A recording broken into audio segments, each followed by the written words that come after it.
It's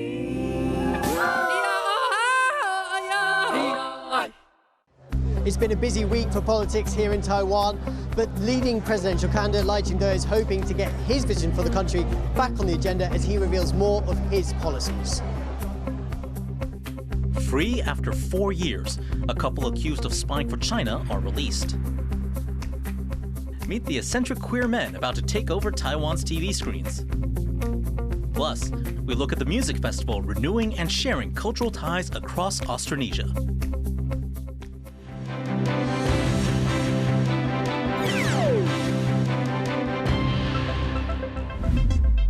Hello and welcome. You're watching TaiwanPlus News. I'm Eric Gao. Local politics this week has been dominated by talk of opposition presidential candidates looking to form a joint ticket against Lai Ching-te, the frontrunner from the ruling party.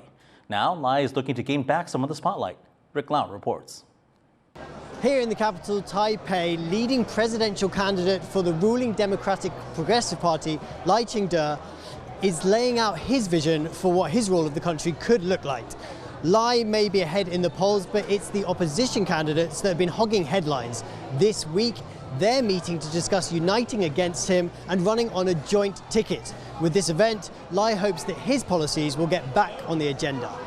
台湾在国际的话语权上面相对来少，而且国际社会了解台湾常常不是经由台湾的心声，而是透过别的国家的管道。所以呢，在这部分上面，我们应该要积极去改善这个事情。 It's the big topics like Taiwan's national defense and its relationship with neighboring China that often define presidential elections here. But other issues like the rising cost of living, the country's aging population, and protecting the country's unique culture are also important to voters. With events like this, Lai Ching-te is hoping to remind the voting population that he's the one to address these issues. Easton Chen and Rick Lowett in Taipei for TaiwanPlus. A Chinese couple held in Taiwan for 4 years on espionage and money laundering charges are now free to leave the country. Chinese businessman Shang Xing and his wife Gong Qing were arrested in 2019 after being accused of spying for China. Their accuser, Wang Liqiang, made the allegations on Australian television, claiming that he had been given instructions by Shang to influence Taiwan's elections. But Australian intelligence later rejected Wang's claims as not credible, and Taiwanese investigators eventually dropped their charges due to a lack of evidence. However, Shang and his wife were prosecuted for money laundering. Now, after 2 not guilty verdicts, the couple are finally free. 检察官共谍案办不了，就会开始去追查向新等人背后接资金的来源。又在追到了香港这边，向新出售股票的这个行为与孙天群等人出售并没有一致的关系，客观上看不出来两个人是为了勾结而有所谓洗钱洗白的这个行为。因此，全案在没有客观十足的证据状况下，以有利被告为原则向新等人获判无罪。 To learn more about the allegations made against Shang and his wife and about the significance of this case, Ed Moon spoke to Paul Huang, a non-resident fellow at the Taiwan Public Opinion Foundation. Can you tell us a little bit more about the case of Shang Xin and his wife and what exactly happened to them? What were they accused of by this Wang Liqiang? So in November 2019, which was only like 2 months before Taiwan's January 2020 presidential election, this guy called Wang Liqiang, the Chinese national, who at the time was in Australia, he came up and spoke to several Australian media claiming to be a Chinese defector from the Chinese state intelligence agency. The allegations that he made basically said that he was working for a handler by the name of Shang Xing. And he said that this Shang Xing guy was his boss that basically ordered him, instructed him to do all kinds of spying activities in Taiwan. Once that allegation came out, Shang Xing, who was residing in Taiwan at the time, was arrested, was detained by the Taiwanese authority. At the time these allegations came out, you were one of the people who was telling the world that you didn't think they were credible. Can you tell us a little bit more about why that is? I had the foresight partially because my sources at the time, they basically said there was no case. Just days after Shang Xing was detained, they had the authority had his entire communication log, his computer, his band records, his probably list of properties and holdings and trades and everything. And they look at these communications, look at these documents and things. They knew he was not what Wang Liqiang said he was. So here's the important point. If there was no national security case, why did they forbid Xiangxin from leaving Taiwan for so many years? Xiangxin was kept in Taiwan, unable to leave the country for 4 years while these cases were investigated. It turned out that there was not enough evidence for any of them. What do you think it says about Taiwan's judicial system that that's possible? I think it's an embarrassment to what Taiwan should be. Because Taiwan, as a democracy, we're supposed to have a separation between the judicial and the executive system. Except in this case, it's very clear that the authority continue to press charges, continue to block him from leaving, and the more allegations like this come out, I think they hurt Taiwan's democracy. They hurt Taiwan's the public trust in the system. They undermine Taiwan's unity, and they divide Taiwan, make us weak. And I think that ultimately that's what Beijing wants. That was Paul Huang from the Taiwan Public Opinion Foundation speaking with our reporter Ed Moon. Meanwhile, a Taipei city councilor is raising questions about data security within the city government. Ling Yanfeng alleges that a facial recognition system used by 8 city departments is made by a Chinese company. She's asking the city government to determine whether this poses a security threat and if the system should be replaced. The city says it will look into the issue and set product information rules for future procurement projects. The world is now halfway to the 2030 target date for the UN Sustainable Development Goals. While many countries have lost hope of achieving those goals, Taiwan is forging ahead. Sally Jensen was at an event here in Taipei taking stock of country's progress. The Sustainable Development Goals, or SDGs, designed by the UN member states in 2015, they're a set of 17 goals aimed at improving health and education worldwide, reducing inequality, spurring economic growth, all while tackling climate change and preserving oceans and forests. And we're supposed to achieve them by 2030. Now, with 7 years left, the Taiwan Institute for Sustainable Energy has organized this day-long conference in Taipei, and it's invited representatives from the EU and Saudi Arabia to share the progress that has been achieved so far and the work that is left to do. If you like to see the record for the last 7.5 years, actually only 15% of SDGs goals is achieved. Actually, not really so good. That's very important for most of the countries and the United Nations to rethink about how about the second term about the SDGs. Now, even though it's not part of the UN, Taiwan has really thrown itself behind this concept of SDGs, and it hopes to show the world its contribution towards achieving them. But even the UN recently itself said that the world is woefully off track towards achieving the SDGs by 2030, and for many countries, the SDGs have all but fallen by the wayside. Nonetheless, if this day-long forum in Taipei is anything to go by, Taiwan's determination to stick to these goals, at least in theory, is very clear. John Su and Sally Jensen in Taipei for TaiwanPlus. Meanwhile, Taiwan's Environment Ministry has added new rules to cut down on the country's carbon emissions. If large industrial emitters meet reduction targets, they will get lowered emission fees and earn carbon credits, and those can be sold on a carbon trading platform. The rules have incentives for individual citizens, too. They can earn credits for trading in old vehicles or appliances for newer, cleaner models. These rules take effect next year. But environmental groups have criticized these initiatives for being too business-friendly. In international news, Gaza's humanitarian crisis is deepening as Israel continues to bombard what it says are Hamas targets. The World Health Organization has warned that Gaza hospitals are at breaking point and that Palestinians risk starvation. Hamas leaders are asking for essential supplies to be let in, but Israel says it won't allow any aid to Gaza until the over 100 hostages held by Hamas are released. The Israeli military is telling all Palestinians in northern Gaza to relocate within the next 24 hours, a sign that it could soon launch a ground invasion. Israel's prime minister says Hamas must be eradicated. זוהי באמת מלחמה על הבית. והיא חייבת להסתיים בדבר אחד, בניצחון מוחלט ובריסוק וחיסול החמאס, החמאס שהוא דאעש. Now, Taiwan's military is putting together a task force to learn from the war between Israel and Hamas. Defense Minister Cho Guo-zhen says the group will focus on intelligence gathering to learn about possible conflicts before they erupt. When asked whether Taiwan is able to call up as many reservists as Israel, Cho says the country's mobilization plans are still in place.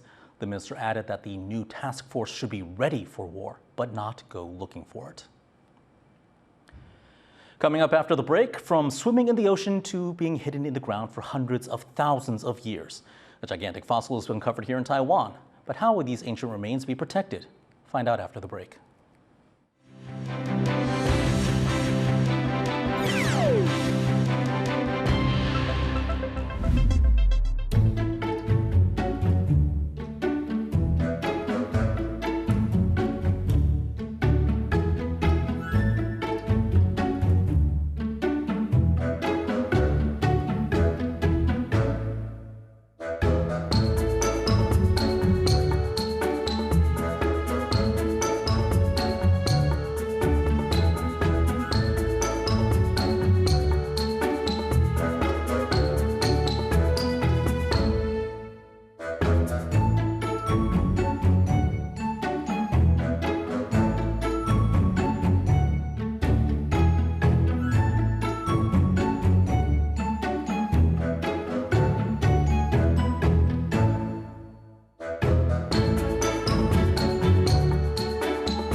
For more stories from Taiwan and around the world, download the TaiwanPlus app.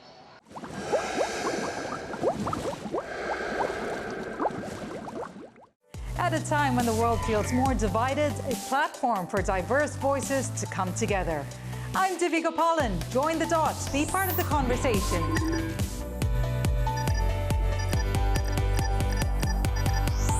Connected where opinions matter.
Welcome back. You're watching TaiwanPlus News. Tomorrow, Australians will vote in a historic referendum to decide if its Indigenous peoples will be recognized in the country's constitution. Our reporter Rosie Greninger spoke with political scientist Matt Quartup ahead of the vote. Australians will head to the polls tomorrow to vote on the Indigenous voice to Parliament. What is the background to this referendum? The voice referendum has been a long time coming, really. There's been a recognition the Indigenous population of Australia needs to be recognised. In the early 2000s, there was bipartisan support for recognising the Indigenous people in the Constitution. And then they've moved forward, and with the support of both the then leader of the opposition, Bill Shorten, and Malcolm Turnbull, they appointed a number of, for want of a better word, bigwigs or senior leaders of the Indigenous communities to a committee that met and wrote this Uluru Statement that called for a constitutionally recognised and enshrined voice to Parliament. then probably, and because there was also large popular support in the polls, Albanese, when he came in, probably thought that this was going to be a walk in the park. The polls have shown support for the yes vote has been dropping for the last year. What do you think the result will be come Saturday? I was on the record in October last year, based on my sort of previous experience with Brexit, saying I thought that this was going to be lost because there are certain factors that you always have to take into account. Well, I have a statistical model. So there is a general rule in referendums around the world. Statistically speaking, governments start with a lead of about 56%. So the higher the turnout, we know from referendums, the higher the no vote. So a lot of the people who were sort of skeptical will tend to vote no. So because there is compulsory voting in Australia, you can knock 5% off those 56%. Then you're down to 51%. Then statistically speaking, governments lose 1.6% of support for every year they've been in office. This government been in office for a year, then we're down to 49.4%. And then typically, when you don't have bipartisan support, you can knock another 7% off that. So then we're down to 42%. There's strong feelings on both sides of the vote. How do you think each side will react to the result? I think we would have a lot of sort of licking of wounds on the yes side. They will try to put a brave face on it. I think the no side will slightly probably overplay their cards that we've seen in previous Australian referendums. They will say, well, this basically was a massive defeat for the government, and then they will make the fatal mistake of thinking that this result translates into election. Governments that lose referendums tend to win elections. And Bob Hawke, arguably Australia's most successful prime minister, lost 6 referendums and yet was also re-elected on every subsequent occasion. That was political scientist Matt Quartup speaking to Rosie Greninger about Australia's Indigenous Voice referendum. Taiwan's indigenous peoples are a part of the Austronesian community, and anthropologists say many Austronesian nations originated here in Taiwan. The indigenous Amis people are now hosting a music festival to renew these cultural ties. Tinuna no Taiwan, tinuna no Amis, tinuna no Taitong, umato te ie, tinuna no Taipei, maruru Yahweh. Giving greetings to very distant relatives. Talaulio from Tahiti performs a dance from his home to audiences in Taiwan. Tahitians are an Austronesian people, and many of those groups originated in Taiwan long ago. This is part of the focus of the Amis Music Festival. The event originally celebrated Taiwan's indigenous cultures, but its mission has evolved to bridging communities across Austronesia. This dance group, Tinatila'a, is led by an indigenous Sidik dancer from Taiwan. Gumu Walis fell in love with Tahitian dance, and she now works with her Tahitian husband to share this culture with Taiwan. And this music festival is the ideal place to do it. 都是南岛语族，或者是都身为是不同地方的原住民，好像这种连结跟团结在一起的那个，一起互相帮忙去推广自己的文化的这一件事情，我觉得是很棒的一件事。It makes me feel more closer.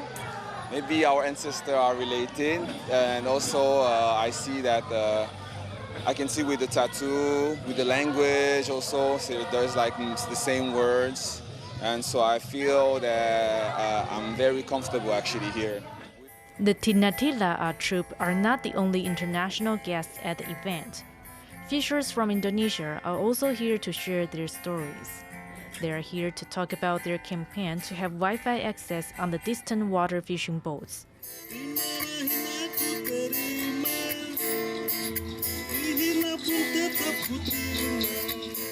The festival's organizers say when most people in Taiwan speak of Austronesian communities, they think of Pacific Islanders. But the closest group to home is actually the 250,000 Indonesians living in Taiwan. That number is fairly close to half of Taiwan's total indigenous population. Also advocating for the rights of foreign workers is Southern Riot, a band formed by Indonesian migrant workers in Taiwan. They are known for writing songs with labor rights themes.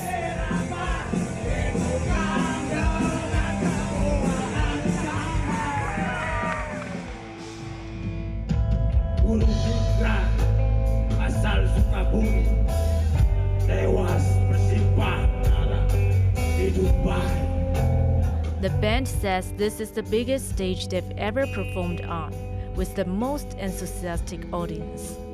Kami sangat senang dan kami sangat bangga. Kami sebagai warga negara Indonesia dan sebagai pekerja migran di Taiwan merasa sangat bangga dan spesial bisa dipersembahkan untuk tampil di Amis Music Festival. Terima kasih banyak.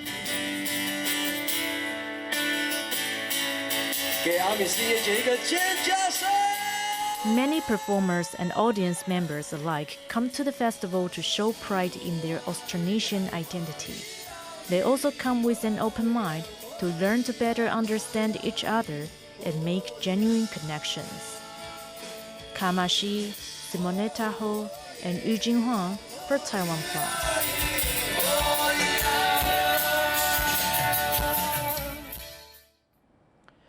LGBTQ-friendly organizations have just launched a guide for Taiwanese voters to better understand the gender policies of both presidential and legislative candidates. Tiffany Wong takes a look at LGBTQ advocates' fight for legal protections over the years. 友善政治进国会，彩虹选民站出来。 Holding lawmakers accountable, these LGBTQ activists are pushing for Taiwan's public officials to speak out on gender issues. And they've launched a voter guide called Pride Watch for the upcoming national and local elections. 对于整个社会来说，可以有对性别友善的政治人物，还有对政治议题关注的民众，其实是一件非常重要的事情。 The activists invited all presidential, legislative, and local candidates in Taiwan to sign a statement of support for LGBTQ rights on the online platform. Voters can use the platform to search for candidates' voting records. The website also encourages members of the LGBTQ community to register to vote. Taiwan is known as a safe haven for LGBTQ people. In 2019, the country became the first in Asia to legalize same-sex marriage.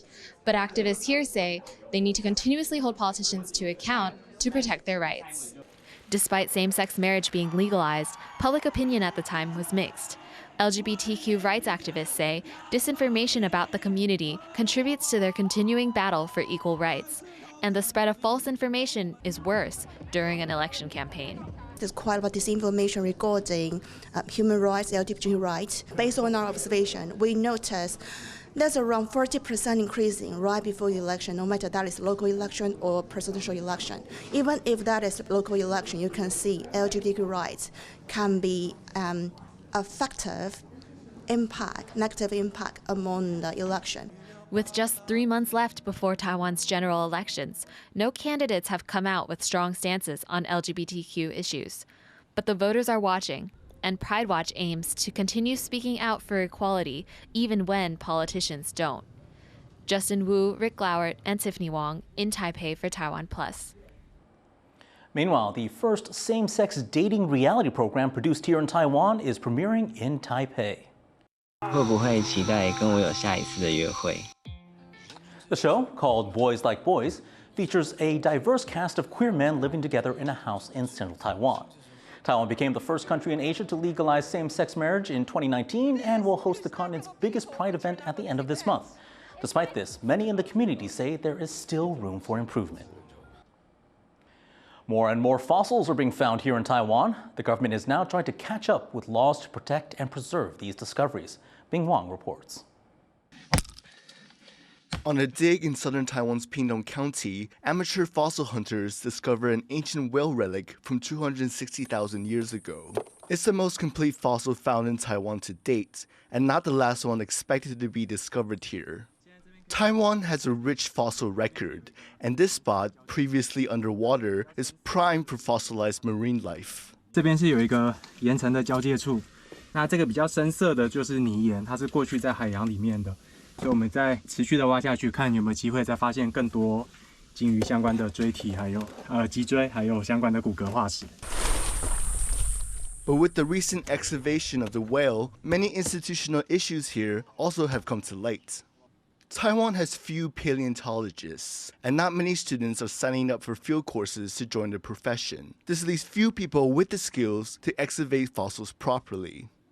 Taiwan also lacks specific fossil laws. There are few rules to govern the handling or collecting of specimens. Important fossils have been extracted without the knowledge of the government, leaving them lost and unable to be studied.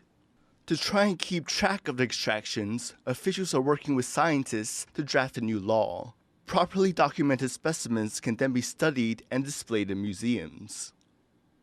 Currently, Taiwan's only fossil museum is in the southern city of Tainan. 我们去让民众可以完整的认识，从地质到化石，重点是我们试图去重建在过去40万年前或者更久以前，在新化丘陵这个地方的一个生态系的样貌。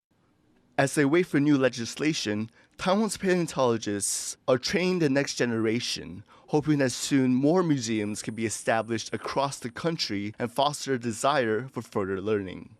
Joseph Wu and Bing Wong for TaiwanPlus. Thanks for joining us here on TaiwanPlus News. Please visit our website or download our app to get more of our reports. Finally, today, we leave you with images of an exhibition celebrating film director Spike Lee at the Brooklyn Museum in New York. I'm Eric Gao. Take care and see you next time.